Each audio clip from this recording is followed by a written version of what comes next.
había división en la iglesia se debía a dos factores. La razón por la cual había división en la iglesia corintia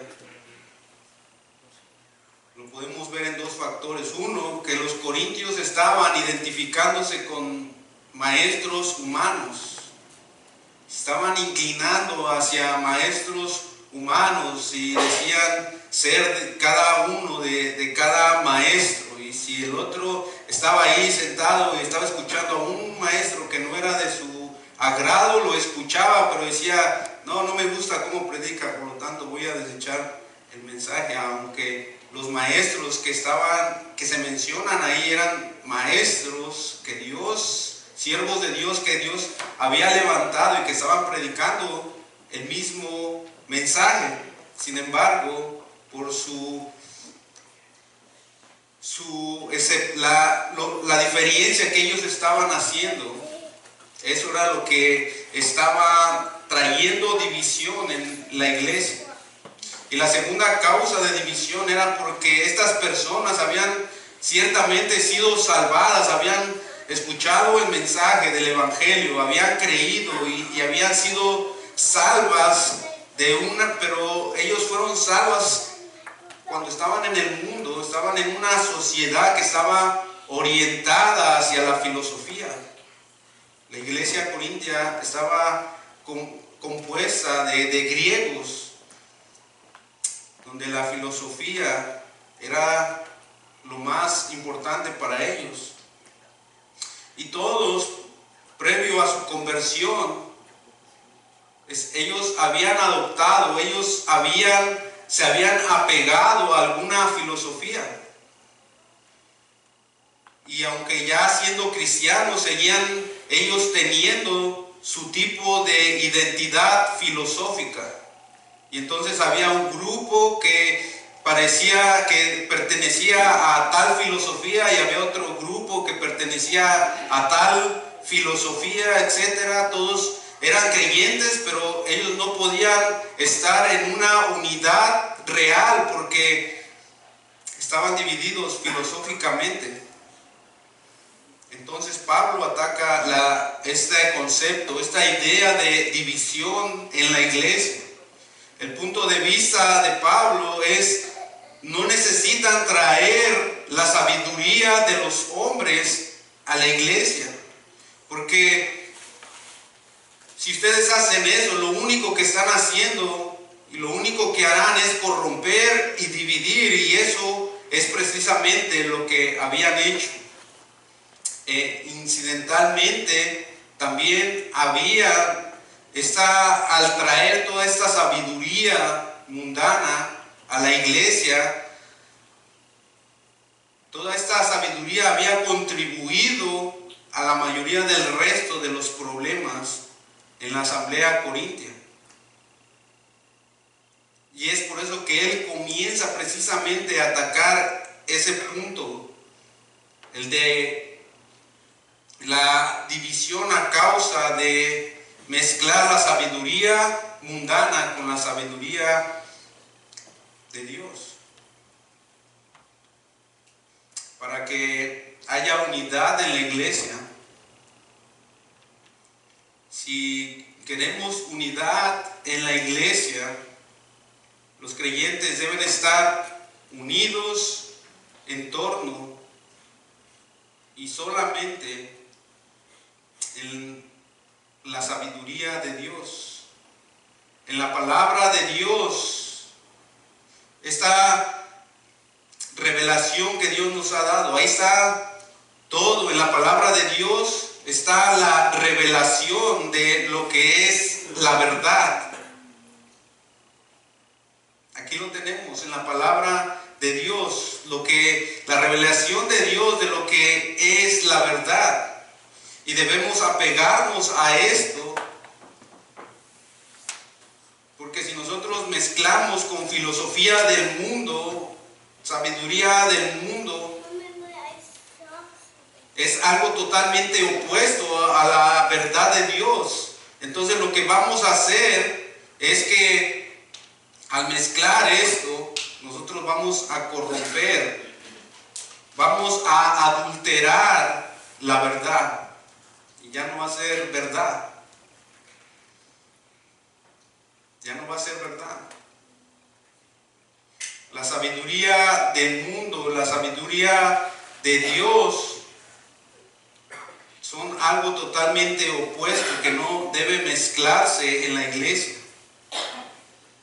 Y nosotros hemos visto que en el mundo hay solamente dos tipos de sabiduría. Dos tipos de sabiduría: la sabiduría de Dios y la sabiduría del hombre. Eso usted lo puede leer en Santiago, en el capítulo 3, versículo 15 al 17.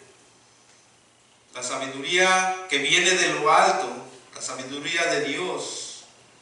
Y vemos ahí las características de la sabiduría de Dios. Y después vemos la sabiduría que es terrenal, animal y diabólica, que es la sabiduría del hombre, del mundo. Solamente hay dos tipos de sabiduría que son totalmente incompatibles, opuestas, no se pueden mezclar. Eclesiastés, el libro de Eclesiastés fue escrito, este libro, por Salomón, el rey Salomón. Nos dice ese libro, en resumen, en qué consiste la sabiduría humana. El Señor colocó ahí ese libro para mostrarnos las frustraciones y las incapacidades de la sabiduría humana.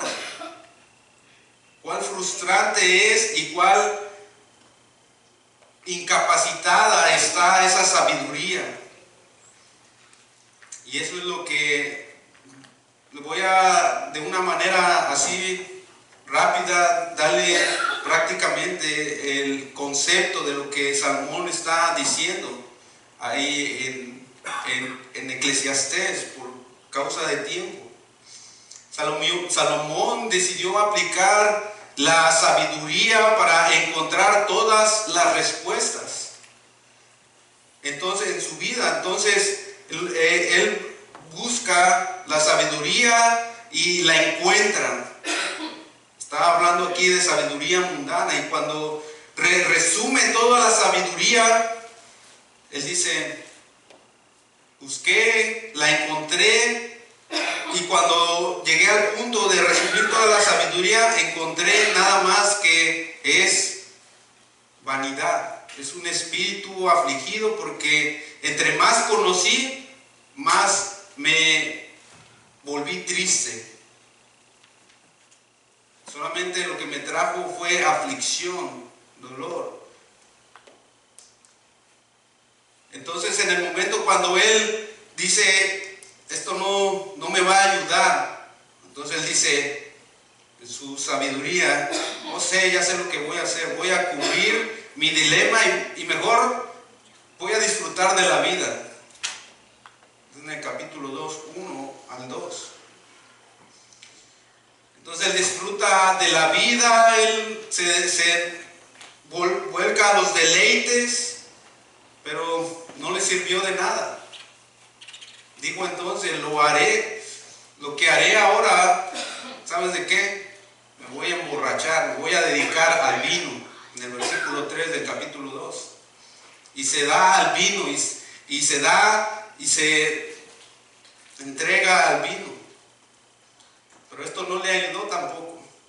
Entonces, él dice: ok, ya probé esto, la sabiduría no me ayudó, ya voy a disfrutar de la vida, disfruto de la vida, no me ayuda, quedo insatisfecho, me voy a emborrachar, no le sirvió de nada. Él dice: entonces ya sé lo que haré,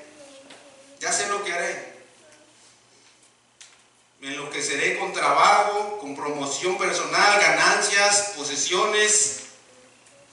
En esto me perderé. Y en dinero, en el versículo 8. Claro, no puede faltar la música al final del versículo 8. Cantores y todo. Pensó que eso le iba a traer satisfacción, y al final no le sirvió de nada. Esa es la filosofía del mundo. después le hace en los versículos 9 al 10 hace una afirmación modesta. Habla de que sí había adquirido todo, era mayor que todos los demás, y todo lo que yo quería, lo tenía. Ese es el sueño de que muchas personas quisieran ver realizado. Todo lo que yo quiero tener, tenerlo. Entonces, aquí está Salomón, ha hecho todo. Al final, sorprendentemente, el hombre más sabio que jamás vivió, cuando llegó al final de todo, dijo: yo fui un necio. Fui un necio. Porque me esforcé, trabajé, cumplí todo lo que quería, adquirí todo lo que quería, y al final, lo mismo que le pasa al necio, al que no se esforzó, lo mismo me va a pasar a mí. Los dos vamos a ir a parar al mismo lado y no vamos a llevarnos nada. Y concluyó ser un necio. El mundo entero está ocupado viviendo en base a la sabiduría humana. Y Jesús dijo en el capítulo 7, ¿sabe lo que hace el hombre sabio? El hombre sabio construye sobre la roca. ¿Y quién es la roca? Es Dios, es Cristo. Y cuando viene la lluvia, la inundación, los vientos y azotan, ¿qué pasó? Los vientos soplaron y la casa que estaba edificada sobre la roca permaneció firme. Pero el hombre necio que edifica su vida en las arenas cambiantes de la sabiduría humana, y cuando todo descendió, la casa se destruyó, fue llevada. Es un contraste claro entre la sabiduría de Dios y la sabiduría de los hombres. Todo lo que la sabiduría del hombre hace es cambiar la verdad por la mentira. Y nosotros estamos contaminados, hemos sido contaminados de la sabiduría del mundo. Es por eso que los santos hombres de Dios que fueron inspirados por Dios hablaron de renovar nuestra mente, nuestro entendimiento con la palabra de Dios. Entonces, quiero que veamos, para entrar a nuestro estudio, eso fue la introducción, que veamos el contexto de nuestro texto, el versículo 18 al 20. Nosotros ya lo hemos estudiado y vimos que hay una comparación entre la sabiduría de Dios con la de los hombres, y cómo la sabiduría de Dios vimos que es supremamente, muy por encima, superior a la del hombre, porque la sabiduría de Dios permanece, es permanente, la cual, si el hombre se aferra y si se construye sobre esa roca, estará firme. Cuando el hombre construye sobre la sabiduría del mundo, dice que será destruida. En el versículo 19 dice, pues está escrito: destruiré la sabiduría de los sabios mundanos. La sabiduría del hombre será destruida, la sabiduría de Dios, su palabra, permanece. El cielo, la tierra pasará, su palabra permanece.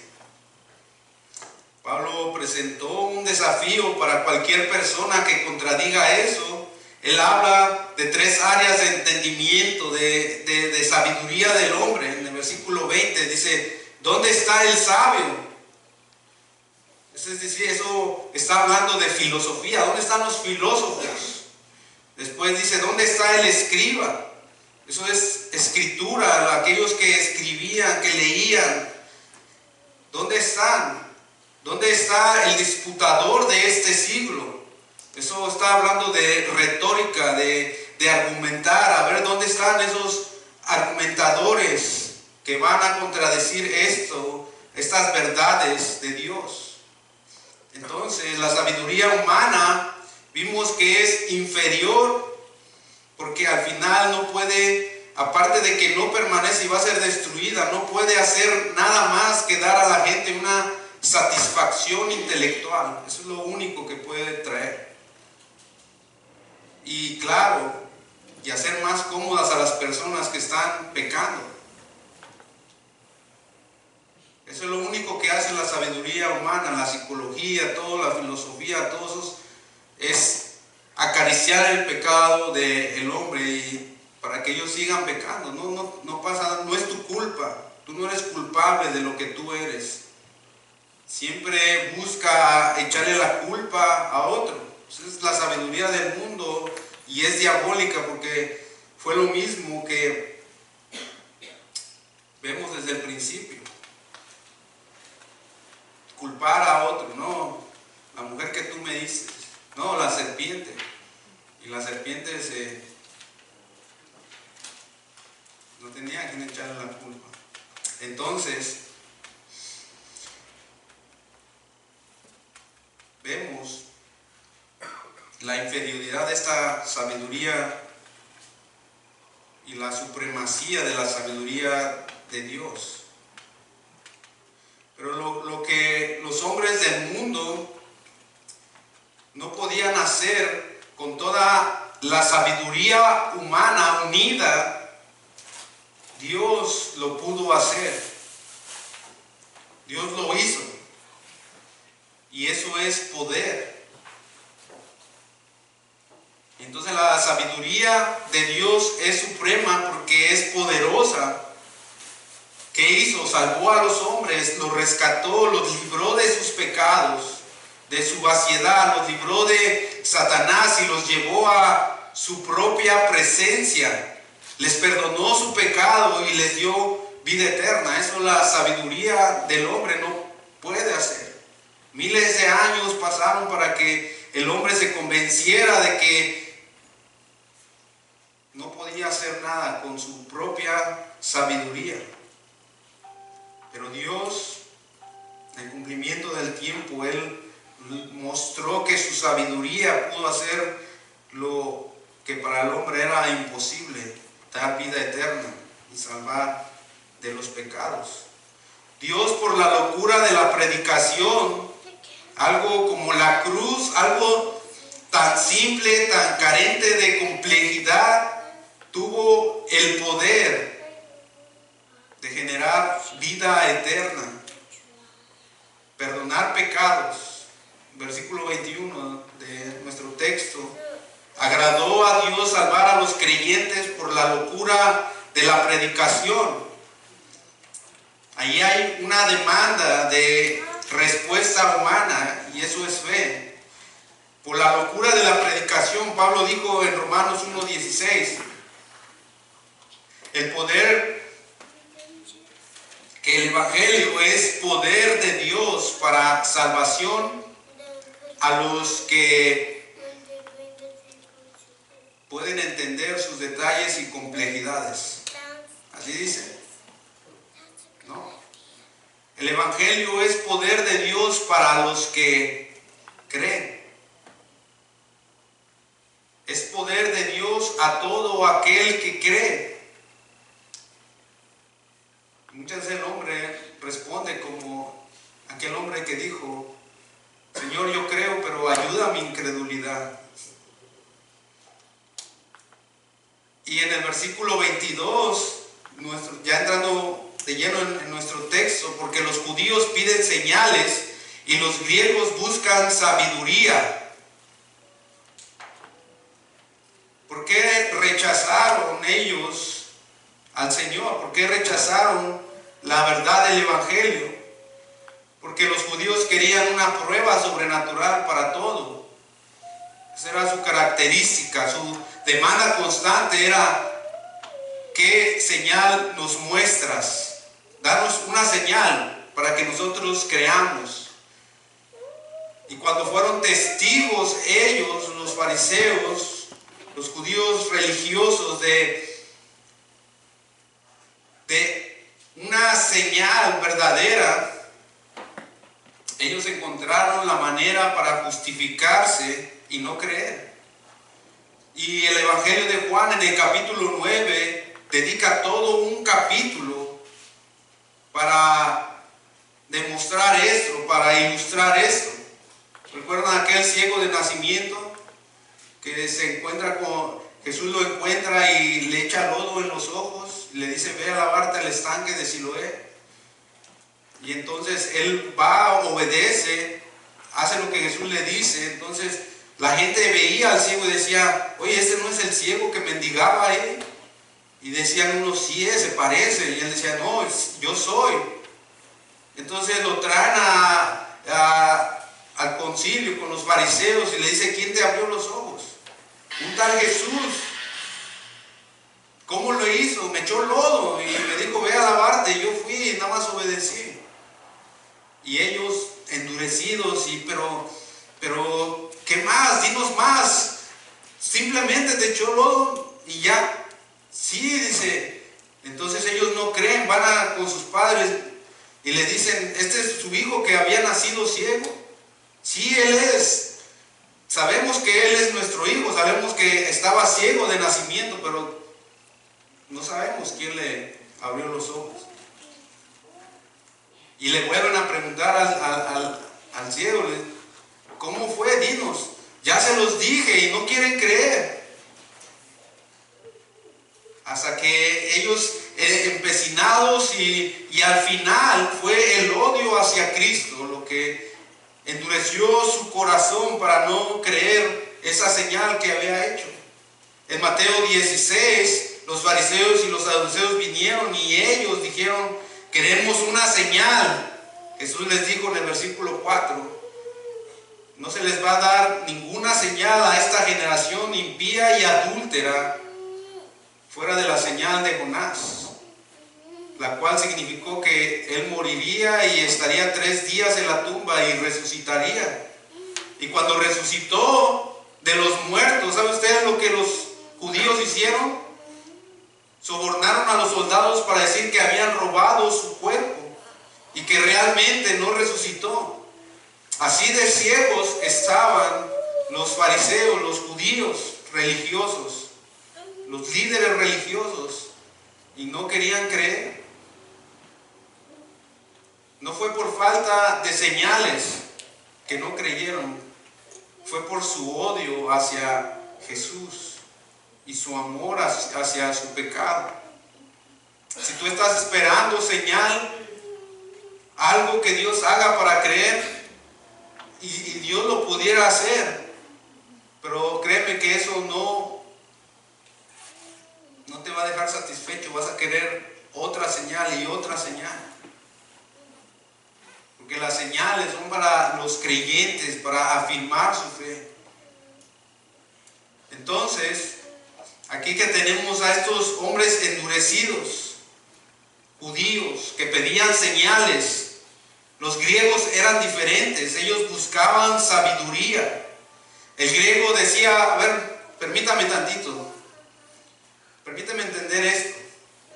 ¿Dios se vuelve hombre? No, eso no puede ser. Eso no puede ser. No filosóficamente. Y después, ¿una cruz? No. Así, estos tipos de personas no creían. Para ellos era una locura. Y aquí tenemos estos dos tipos de personas: los judíos que pedían señales, los griegos pedían sabiduría. Y en el versículo 23 dice: pero nosotros predicamos a Cristo crucificado. Para los judíos que piden señales, ciertamente es tropezadero, y para los gentiles o los griegos que pedían sabiduría, es locura. Es locura. Predicamos el hecho de que el Mesías murió en una cruz y al derramar su sangre pagó el precio del pecado para que el hombre pecador fuera restaurado y llevado a la presencia de Dios. Su pecado fue perdonado. Él puede vivir con Dios para siempre. Tú le dices eso a los judíos y se van, no creen. Y los griegos, no, para ellos es locura, tampoco lo creen. ¿Por qué? Para los judíos ciertamente es tropezadero. Israel, tengo un anuncio para hacerles. ¿Ven a esa persona ahí colgando en la cruz, sangrando? Ese es su Mesías. Y ellos dirán, ¿ese es nuestro Mesías? No. El mayor tropezadero que los judíos enfrentan al hablar de Jesucristo como Mesías es su muerte. Su muerte. Y entonces, ¿qué hacen ellos con Isaías 53? ¿Qué hacen ellos con Salmo 22? En la mayoría de los casos ellos lo van a evitar. Ellos van a Deuteronomio 21, 23. El que está colgado en una cruz o en un árbol, un madero, es maldecido, es maldito por Dios. Por lo tanto, él no puede ser el Mesías. Entonces tropiezan por eso. Los judíos han abandonado la idea entera en gran parte de un Mesías. Y simplemente hablan ahora de una era mesiánica, de un tiempo de paz en el mundo donde ni siquiera habrá un Mesías personal. Por otro lado, ¿cómo reaccionaron los gentiles? Para los gentiles toda esta idea de la cruz, de Dios viniendo en carne y siendo crucificado y muerto, para ellos era locura. Dios era totalmente, ellos creían que los dioses eran totalmente indiferentes a los hombres. Entonces, la idea de que Dios se encarnó y se hizo carne humana, llevó los pecados de los hombres, llevó el dolor, llevó la angustia, murió en una cruz, era absolutamente esa idea ridícula para ellos. Ellos pensaban que era increíble que un Dios viniera a la tierra y que amara a la humanidad y tuviera tristeza y llorara y muriera en una cruz. Para ellos todo eso era locura. Locura. Y otras cosas acerca de la filosofía griega era que todo tenía que ser complejo para ellos. Si yo lo puedo entender, seguramente eso no era verdad. Solo algo que los inteligentes pudieran entender. Y luego aquí vienen estos predicadores cristianos que ustedes saben que eran personas sumamente comunes y corrientes, pescadores del vulgo. Y alguien pudiera decir, ¿pero qué hay de Pablo? Pablo dijo, todo esto lo tengo por basura, toda la sabiduría humana, todos los logros humanos, para mí todo eso es estiércol con tal de conocer a Cristo, porque no he determinado otra cosa, no he determinado saber nada sino solo a Cristo y este crucificado. Y eso era tan simple y no era complejo y era tan claro y era tan crudo para ellos que simplemente los griegos no lo recibieron y se rieron de ellos. Cuando Pablo está predicando en Atenas y al final de su discurso y empieza a hablar de la resurrección y empiezan a reírse y dicen, ya te escucharemos en otro tiempo. Se rieron, locura. Podríamos pensar que eso iba a echar a perder el plan de Dios, ¿no? Si Pablo predica a los judíos y es tropezadero, y predica a los griegos y es locura, entonces, ¿a dónde va? Dice en el versículo 24, más, y qué bueno que esté ese más ahí, más, para los llamados, así judíos como griegos, de entre los llamados, de entre los judíos y de los griegos, Cristo, poder de Dios y sabiduría de Dios. A pesar del hecho de que la mayoría lo rechazara, el llamado eficaz a la salvación vino a algunos judíos y a algunos gentiles, y ellos creyeron inmediatamente, y Cristo se volvió para ellos no un tropezadero, pero poder de Dios, no una locura, pero sabiduría de Dios. El judío dice: no puede ser ese nuestro Mesías, míralo, manso, humilde, muerto. Ese no es nuestro Mesías. Nuestro Mesías será poderoso. Pero para los que creyeron en Cristo, de entre los judíos, Cristo se volvió poder de Dios. Y entonces los gentiles dijeron: es locura. Pero para los gentiles que creyeron, se volvió sabiduría. La sabiduría de Dios es mucho más superior que la sabiduría de los hombres, porque tiene el poder de salvar, de regenerar, de dar vida nueva, y concede sabiduría divina. Entonces, para aquellos llamados que Dios ha escogido dentro de los judíos y griegos, Cristo es poder de Dios y sabiduría de Dios. Es el llamado eficaz de Dios. Pablo cierra esta pequeña sección en el versículo 25. Un principal, aquí él está resume en este principio todo lo que ha dicho. Dice en el versículo 25: porque lo insensato de Dios, la locura de Dios, lo que el hombre tiene por locura, eso, lo insensato de Dios es más sabio que los hombres, es más sabio que los hombres. Y lo débil de Dios es más fuerte que los hombres. Ahora, ¿es Dios insensato? ¿Es Dios débil? Absolutamente no. Pero estas palabras, ambas, son usadas con cierta ironía. Aquí las está usando Pablo, con cierta ironía, vistas desde el punto de vista humano. Cuando un hombre piensa que Dios es insensato, piensa que Dios es débil, en ese punto Dios es infinitamente más sabio que ese hombre, e infinitamente más poderoso. Dios es mucho más allá de lo que nosotros podemos imaginar.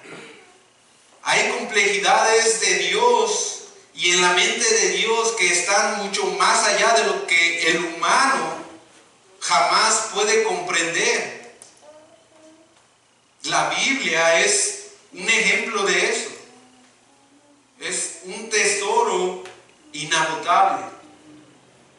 ¿Cuántas veces has leído la Biblia y vuelves a pasar por el mismo lectura y vuelves a encontrar algo más? ¿Cuántos años o siglos o miles de años han pasado a través de la historia y hombres han extraído de la Biblia y han escrito libros y libros y libros y libros y libros? Y el hombre sigue escribiendo libros y libros y libros y no la pueden agotar. Es un tesoro inagotable. La palabra de Dios es la sabiduría de Dios suprema, superior a la de los hombres. La Biblia no pasa de moda. un escritor muy sabio, humano, puede escribir un libro y ese libro puede ser el mejor en ese año, pero después ya se acabó su fama.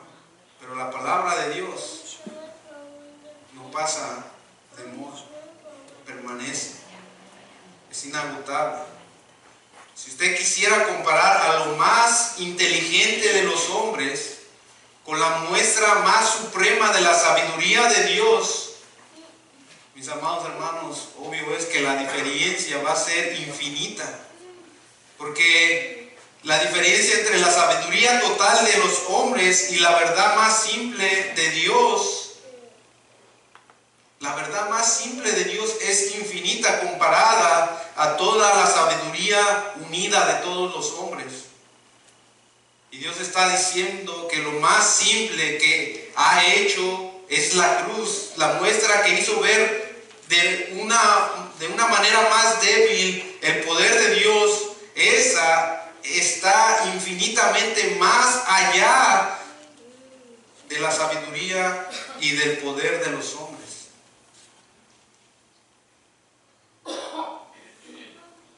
La simplicidad de Dios y la representación más pequeña de su poder de Dios es capaz de hacer lo que la sabiduría y el poder del hombre nunca jamás llegaron a concebir y hacer. La doctrina de la cruz puede ser locura, pero tiene poder. Poder para salvar vidas, poder para conceder sabiduría.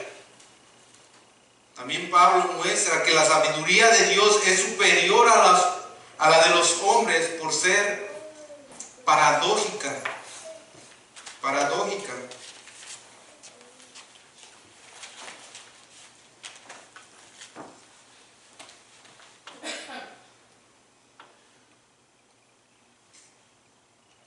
Dios pudo haber hecho el Evangelio tan complejo, tan difícil, que solo las personas realmente inteligentes fueran salvadas.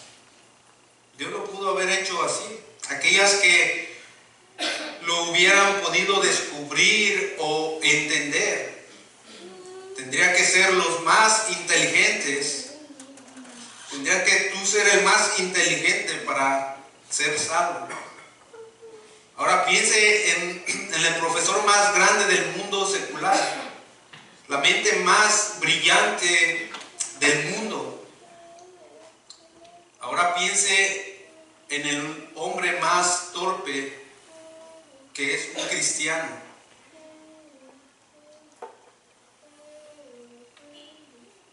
Digo torpe porque es por eso que se nos llaman ovejas. Porque si no, Dios nos llamara leones o tigres. Pero nos llamó, somos sus ovejas. ¿Por qué? Porque las ovejas son torpes, necesitan de su pastor. Pero piense en esa mente brillante del mundo y ahora compárela con el hombre más torpe, el cristiano. Ese hombre torpe es infinitamente más sabio que esa mente brillante. Quiero que mire esto con mucha atención, porque esto es una reprensión viva a la sabiduría del mundo. Mira el versículo 26. Pues mirad, hermanos, vuestra vocación, que no sois muchos más sabios según la carne, ni muchos poderosos, ni muchos nobles. Pablo dice, ven ahí el llamado a los creyentes. Entre ellos, voltea ahí a su alrededor, ve a algún filósofo de los más grandes intelectos ahí donde usted está sentado. ¿Lo ve? Ni muchos poderosos. de las personas más influyentes del mundo aquí? No. Ni muchos nobles. ¿Acaso vemos algún rey, príncipe, persona de alta jerarquía social? No, no hay muchos de ellos aquí entre nosotros. El Señor escogió que la iglesia estuviera constituida de personas comunes y corrientes, como un testimonio viviente al mundo de que el Dios no necesita su rango y su influencia y su sabiduría. No. Ahora hay algunos poderosos y algunos sabios y algunos que son nobles. Estaba Dionisio, estaba Sergio Pablo, estaban las damas nobles de Tesalónica y Berea. Ha habido algunos nobles y poderosos y sabios, pero no muchos. Y aquí está la paradoja, lo prueba. Nosotros que somos los más simples, los más insensatos, somos ¿qué? Los más sabios, que la mente más brillante. ¿En qué basa el mundo su grandeza? ¿En qué basa el mundo su conocimiento? ¿En qué basa el mundo su educación, su influencia o el poder o el dinero? En eso ellos están basando todo en su rango. Pero eso es de la manera en que el mundo basa su grandeza: educación, influencia, poder, dinero, rango. Pero le gustaría conocer a un hombre más grande que jamás vivió, de acuerdo a Dios. ¿Le gustaría conocerlo? Juan el Bautista. Un hombre que creció en el desierto, alrededor de animales, y comía, tenía un traje así tipo Tarzán, pelo de camello, y comía grillos y miel silvestre. Y en Mateo 11:11 dice: entre los que nacen de mujer,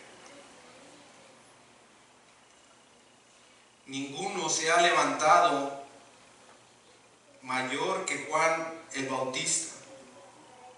El hombre más grande que jamás vivió, y él no encajó con ninguno de los estándares del mundo, pero él encajó en el estándar de Dios, porque él era un hombre grande según Cristo, un hombre sabio. Él conocía a Dios, y esa es la más grande de las, una de las más grandes de las paradojas del cristianismo.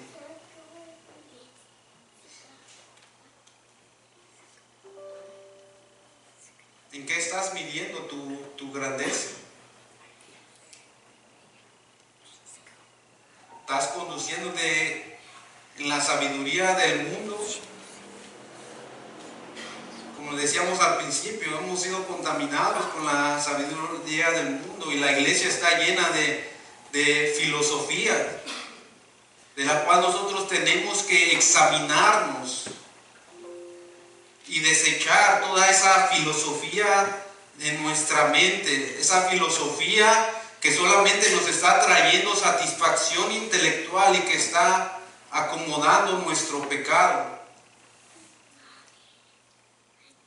Aún el conocimiento de las Escrituras, cuando está muerto, que no se está llevando a la práctica, eso es simplemente sabiduría mundana, porque simplemente estoy satisfaciendo mi intelecto. Cuando yo digo, pues sí, la palabra de mi vida está siendo totalmente diferente a lo que yo le estoy diciendo en un momento. Sí, así es, amén, eso es verdad.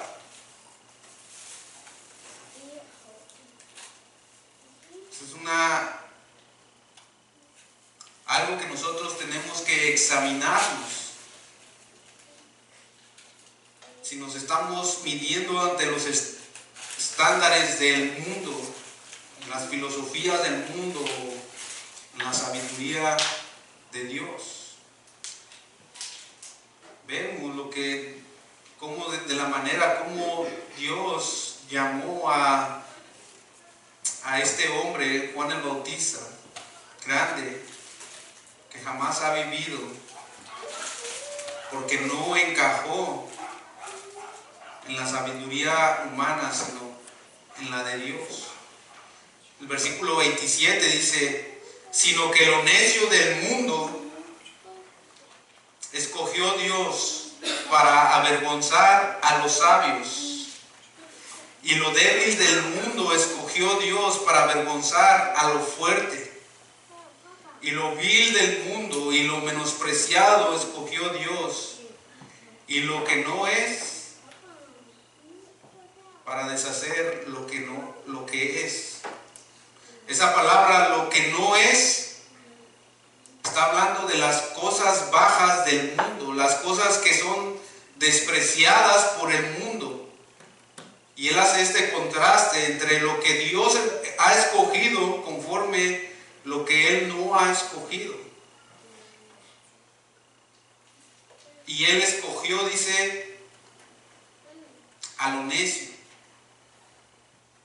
¿Cuántos son escogidos aquí, elegidos por Dios? Somos necios. A lo débil.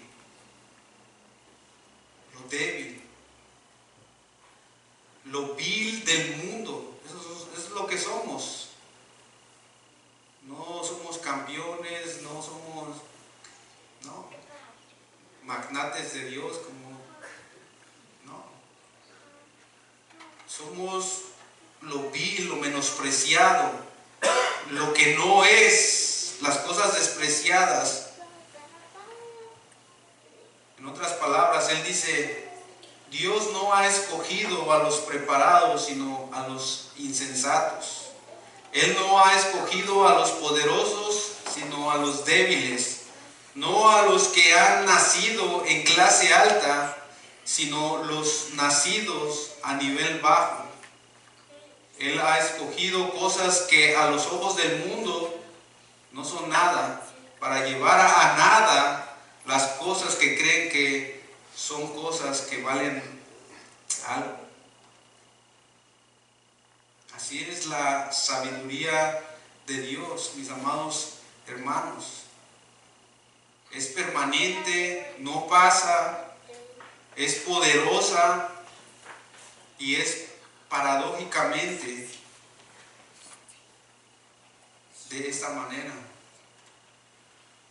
Porque Dios no mide la sabiduría como la mide el mundo. Por lo tanto, si somos hijos de Dios, no debiéramos estar midiéndonos ante los estándares del mundo, sino examinarnos a nosotros mismos y desechar toda aquella basura que nosotros hemos tenido, que tenemos dentro ahí, que es simplemente basura.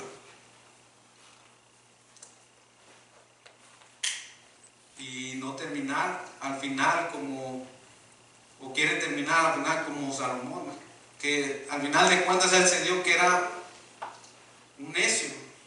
De nada me sirvió todo lo que me esforcé de todo eso si al final, si no tengo a Cristo en mi vida, si no construí sobre la roca, todo va a ser en vano. Todo va a ser en vano. Amén. Vamos a darle gracias a Dios. Señor, te damos gracias por este tiempo, Señor, que tú nos permites, Dios, examinarnos y mirarnos, Señor, en el espejo de tu palabra, Señor. Oh Dios, cuánto nos falta, Señor, para ser Dios verdaderamente, Señor,